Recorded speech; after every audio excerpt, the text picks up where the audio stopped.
Le Mangekyo Sharingan de Sarada et Sasuke qui rejoint Boruto. On a ici l'un des meilleurs chapitres de Boruto. On se retrouve pour la review du chapitre 80 de Boruto. Oui, c'était exceptionnel les amis. On va bientôt avoir l'ellipse et ce chapitre était totalement fou. En tout cas, like et abonne-toi si t'aimes Boruto, c'est parti. On continue sur Boruto, toujours dans la forêt en train de s'échapper, et Shikamaru qui va demander confirmation à Eida. Est-ce que oui ou non, Boruto est bien responsable de la mort de Naruto.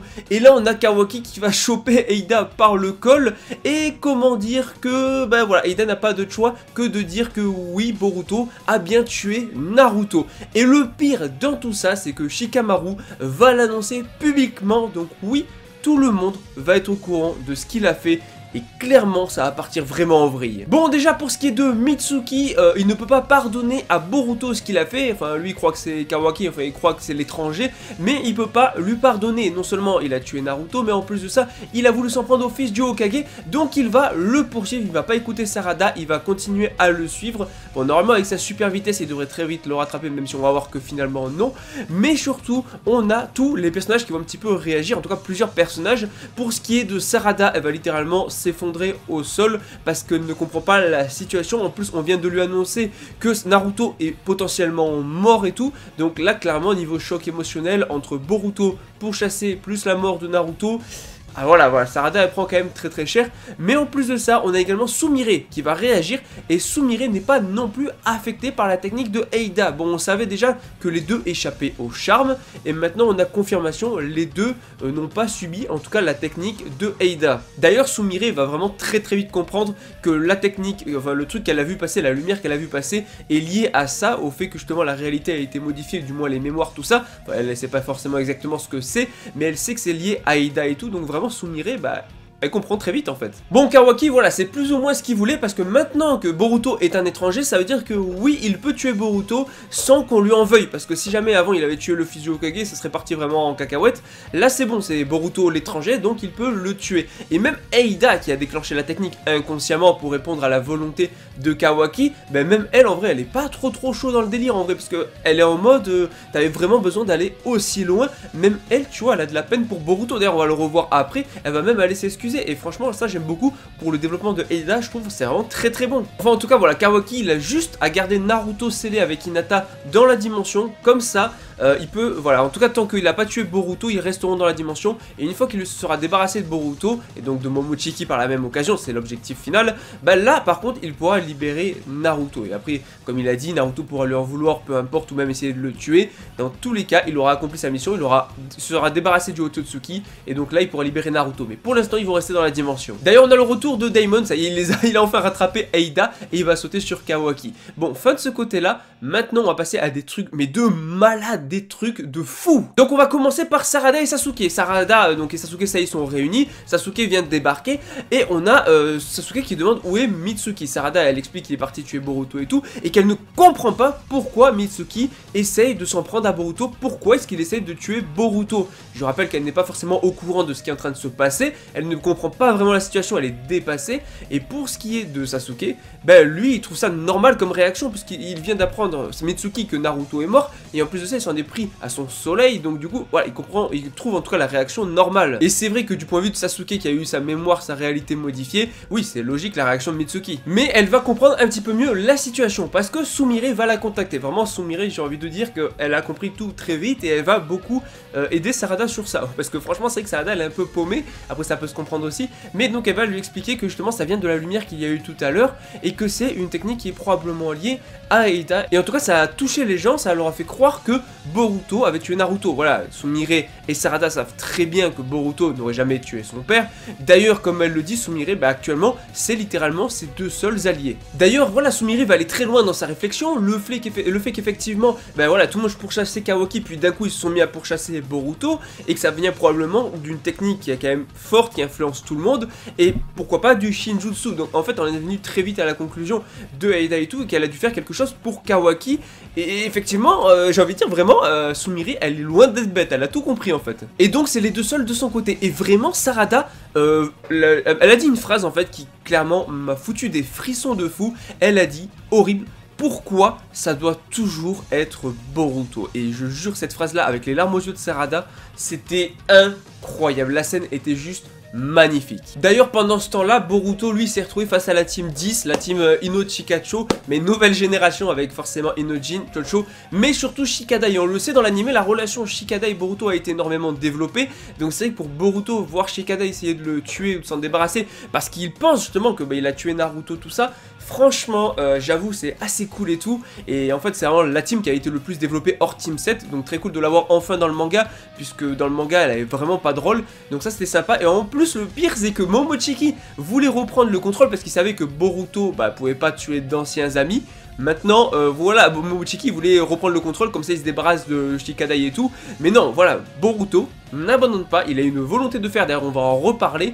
Et donc non, il ne lâchera pas le contrôle à Momochiki. Pour ce qui est de Sarada, elle est toujours en train de supplier Sasuke d'aider Boruto. Elle le dit clairement, Boruto n'aurait jamais fait quelque chose d'horrible. Évidemment que Boruto n'aurait jamais tué Naruto, on le sait nous. Et oui, voilà, le pouvoir d'Eida ne marche pas sur les lecteurs du manga. Voilà, nous on est là, on sait que c'est Kawaki le traîne. Voilà, toujours, tout le monde le sait maintenant. Et du coup, il s'est beaucoup fait détester Kawaki d'ailleurs dans la communauté, et ça peut se comprendre. Et on a une scène juste tellement, mais tellement banger. On va avoir Sarada qui va parler à Sasuke, mais surtout qui va lui dire que tout ça n'a aucun sens, et elle va lui donner un dernier souhait égoïste. C'est juste énorme, et le seul souhait finalement que demandera jamais sa fille. Voilà, sa fille Sarada ne demandera jamais autre chose. La seule chose qu'elle demande à Sasuke, c'est qu'il aide Boruto. Voilà, c'est tout, et la scène est juste...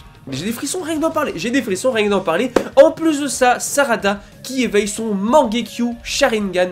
Franchement, on a le droit à un chapitre de fou, c'est l'un des meilleurs chapitres de Boruto, je veux rien savoir. Et donc elle le supplie de sauver Boruto, c'est son dernier souhait. Pour ce qui est de son Mangekyo, en vrai... il est cool. Alors au niveau des motifs, ils sont pas hyper complexes forcément, mais je trouve que ça fait le taf. Maintenant, à voir quelles possibilités ça peut apporter par rapport à Sarada, vu qu'elle a le Mangekyo. Qui dit Mangekyo dit potentiellement le Susanoo, plus peut-être d'autres techniques particulières liées à son propre Mangekyo. Maintenant, j'ai très hâte de voir ce que ça peut donner. Mais en tout cas, peut-être quand on aura l'ellipse, on verra une Sarada beaucoup plus forte, qui aura mieux maîtrisé en tout cas son Mangekyo Sharingan, qui aura de nouvelles techniques, comme j'ai dit, soit une technique propre à sa pupille, soit le Susanoo, les techniques propres au Uchiwa. Et Sasuke va respecter cette dernière volonté, et cette seule volonté, même ce seul souhait de Sarada. Parce que déjà, bon, Mochiki dit à Boruto, ouais c'est bon, t'as plus personne, laisse tomber, tu me parles de quel ami là, t'as plus d'amis, t'as que des ennemis, je pense t'en es déjà conscient et tout. Et donc là, il lui dit, ouais tu n'as plus qu'à t'endormir. Voilà, Boruto bien sûr veut pas laisser le contrôle, et là Sasuke qui intervient pour protéger Boruto, du moins il le sauve, il l'embarque avec lui. Alors est-ce que Sasuke pourrait être considéré comme un traître pour le village? C'est tout à fait possible, parce que le problème c'est que maintenant tout le monde sait. Après les gens ils sont pas bêtes, Shikamaru il est pas bête, il va comprendre que normalement si Sasuke protège Boruto qui est censé être l'étranger, il y a une raison. Je pense pas que voilà, Shikamaru quand même, voilà, c'est un des mecs les plus intelligents. J'espère qu'il va pouvoir tilter et vraiment réfléchir par rapport au fait que Sasuke essaye d'aider Boruto quand même, parce que sinon voilà, il est un peu bête, hein, parce que c'est que dans Boruto jusque-là il a été très méfiant, on comprenait pas trop ses réactions, même s'il a eu raison par rapport à Kawaki. Mais j'espère qu'il saura réfléchir au fait que Sasuke aide Boruto. Mais c'est tout à fait possible aussi qu'il soit considéré comme un traître à partir du moment où il passe du camp ennemi, du camp de Boruto, qui est considéré comme un ennemi du village. Donc on a Sasuke qui va raconter à Boruto la première fois où il l'a rencontré, c'était quand il avait voulu rendre visite à Naruto, et il est tombé dessus. Et après ça, du coup, le jour même, il lui a demandé d'être son disciple. On se rappelle tous de cette scène assez mythique de Boruto. Dès que Sasuke ouvre la porte, il essaie de le frapper, Sasuke l'arrête. À partir de là, il a trouvé tellement classe et tout, il a voulu que Sasuke devienne son maître. Ça, c'était juste énorme.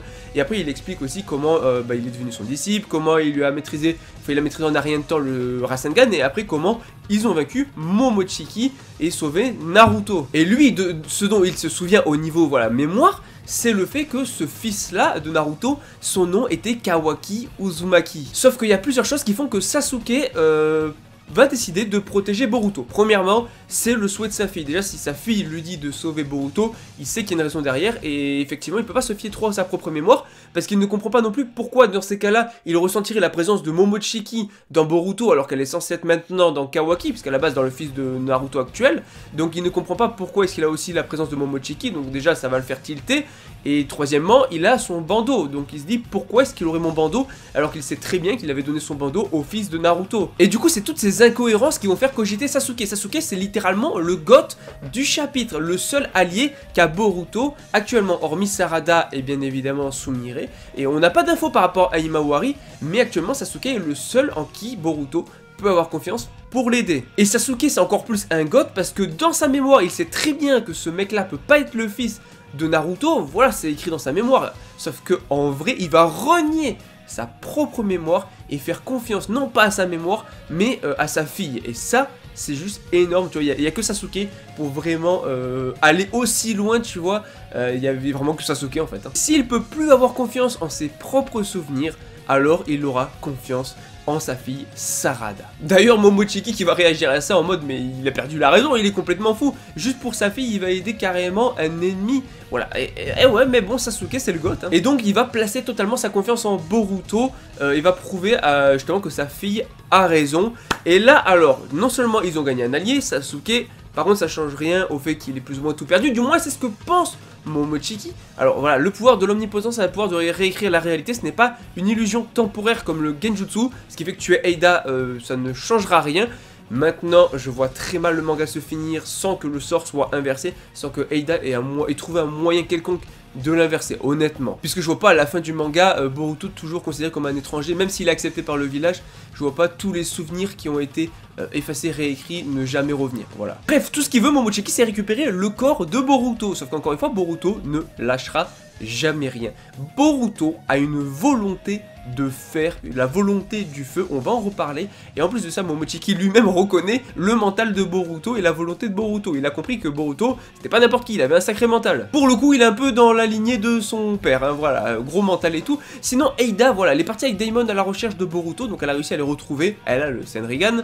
Maintenant, j'ai adoré le développement d'Eida par rapport à ça, parce que même Eida n'a pas envie d'aller aussi loin, même elle sait qu'elle est allée beaucoup trop loin et que même si finalement ça changera pas grand chose de le dire, elle tient à s'excuser auprès de Boruto. Et ça franchement j'ai trouvé ça excellent. D'ailleurs Sasuke qui comprend pas plus parce que pourquoi il y a Eida et tout, mais du coup forcément je pense quand il entend la conversation et tout, il doit avoir encore plus, il doit encore plus comprendre justement que finalement effectivement Boruto est potentiellement le vrai fils de Naruto. Et même elle, tu vois, elle pensait pas en arriver là. En fait son pouvoir a réagi à la volonté de Kawaki, au sentiment de Kawaki, plus qu'à ses propres sentiments d'ailleurs. Et Boruto, je pense qu'on peut le dire, et je vous dire, vraiment j'ai limite envie de pleurer en faisant cette review tellement le chapitre était fou.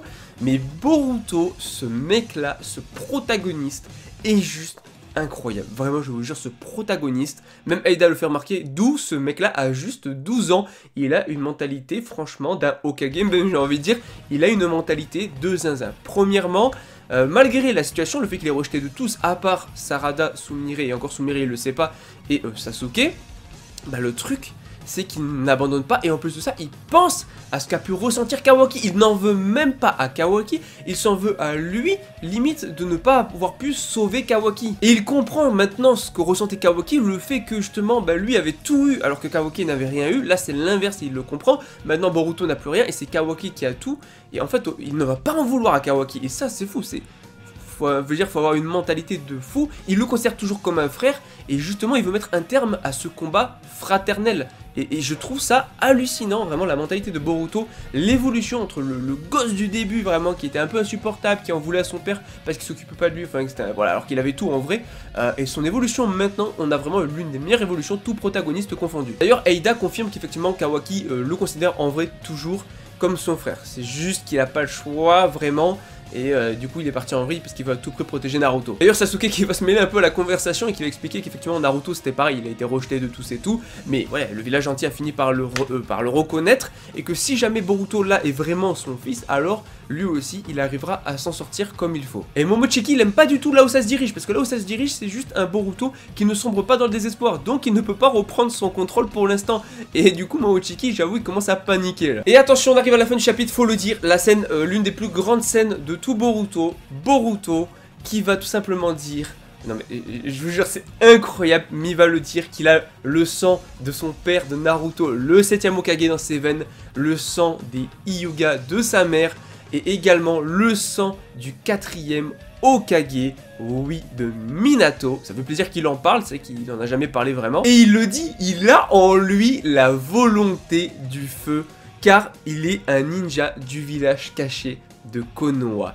Et je vous jure, mais la scène, elle te fout une claque, tu te prends mais là c'est même plus une claque, là c'est Saitama qui te frappe là. Et il le dit, la vérité c'est que c'est lui qui a conduit Kawaki au bord du gouffre, et du coup il a son propre sens de la justice, Kawaki, donc il peut comprendre Kawaki. Et lui, il veut mettre un terme à ce combat fraternel. Et pour ça, il va devoir devenir plus fort. D'ailleurs, on a une page qui est incroyable. On voit Boruto, d'ailleurs qui resserre son bandeau, mais surtout Boruto avec Naruto derrière. Un peu à l'époque, on voyait aussi pareil un petit peu Naruto avec Minato en fond, tu vois, pour dire, voilà, il y avait cette volonté qui était transmise. Là, on a un peu la même scène.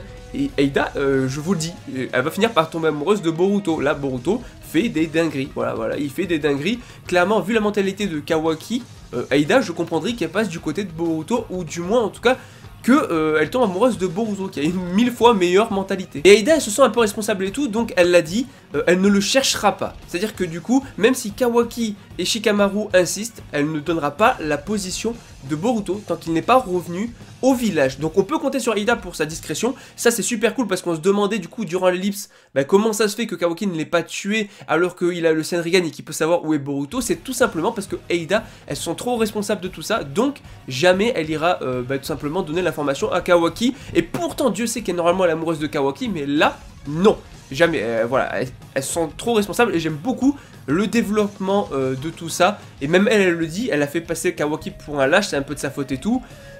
Et franchement, je trouve son développement très bon sur ce coup là. Et Boruto qui forcément va lui dire de remercier Sarada, parce que oui, si jamais il y a Sasuke de son côté, c'est grâce à Sarada. Et il lui dit voilà de ne pas s'inquiéter, qu'il reviendra. Maintenant pour Imawari, je sais pas trop ce qu'elle va devenir. Et même Daimon qui lui dit voilà deviens plus fort et tout, comme ça on pourra s'affronter plus tard. Et là ça y est, tout se met en place, parce que d'un côté on a donc on a Sarada et Sumiri qui sont au courant mais qui peuvent pas être du côté de Boruto pour l'instant, donc en tout cas ils peuvent pas l'aider. Donc on a juste Sasuke en tant qu'allié, et en plus de ça tout est en train de se mettre en place parce qu'on a Code qui veut se venger de Boruto. Et donc du coup maintenant il y a Code aussi qui va se pointer sûrement avec son armée de mini Jubi. Et on a Kawaki qui veut tuer Boruto. Et ça finit sur Boruto en mode ramenez-vous alors, en mode voilà, il parle de Code Kawaki, ramenez-vous tous. À la fin je garantis que chacun d'entre vous saura qui je suis. Mon nom est Boruto Uzumaki. La case, la scène est incroyable. Oui, il a la cicatrice, oui, il a le bandeau de Sasuke, oui, il a le Kama, oui, on a un chapitre légendaire. Franchement, on a 3 mois de pause, donc sûrement l'ellipse très bientôt. Et juste une chose à dire, Boruto, c'est la vie.